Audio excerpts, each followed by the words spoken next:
The Mandalorian introduced the concept of chain codes to Star Wars, and the Bad Batch has expanded on that idea. Chain codes are a lot like social security numbers, a system of registration for Imperial citizens that's required for many basics across the galaxy. For example, we see that chain codes are needed for Cut Lawquane and his family to book transport off Seleucami. As we learn more about them, I've seen this interesting question raised a few times.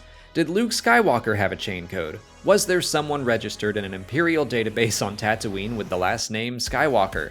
I'm gonna guess that no, Luke probably didn't have a chain code.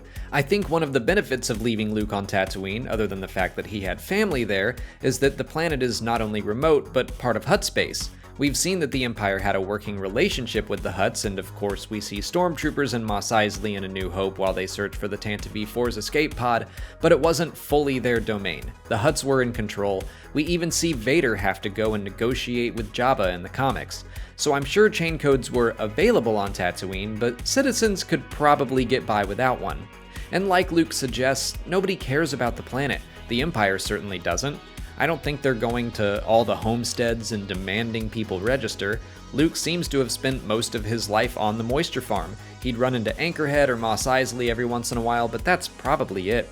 I imagine Tatooine even has their own economy, like we see in The Phantom Menace. Republic credits don't work out there, Imperial credits probably don't either, and that's another thing we see the Empire talking about in The Bad Batch, standardizing currency.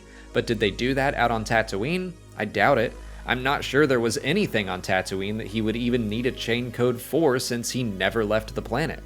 Which takes us to when he finally does. I really like the extra dimension the concept of chain codes gives to A New Hope. I would assume that when the stormtroopers asked to see Luke's identification, that may have been a request for his chain code, which Luke wouldn't have. He and Obi-Wan can't just go to the local public transport hub like Cut Lawquane did to get off Tatooine and head to Alderaan. They have to hire a smuggler because they are being smuggled. That's something we've always basically known. I'm not saying anything new, but for some reason the chain code thing raises the stakes for me a bit. Like if Luke or Obi-Wan are caught without chain codes trying to get off the planet illegally, that raises a lot of red flags. Or if Luke did have a chain code and Obi-Wan knows, okay, that name super can't get flagged by an Imperial database. I don't know, I just think that adds a fun extra level to those scenes in Mos Eisley. Anyway, that's just what I think. Maybe Luke had a chain code, but I assume it's more likely that he didn't. I think Owen and Beru would know enough not to let that happen, which again might be another reason to keep him from entering the Imperial Academy, because if you're gonna do that, you'll almost certainly need a chain code. But what do you think? Would Luke have had a chain code at that point in time or not? Let me know in the comments. If you haven't already, please like this video, subscribe to the channel to keep up with all our Star Wars coverage, follow us on Twitch, Twitter, Instagram, and Facebook, and consider checking out our Patreon page. As always, thanks for watching, and may the Force be with you.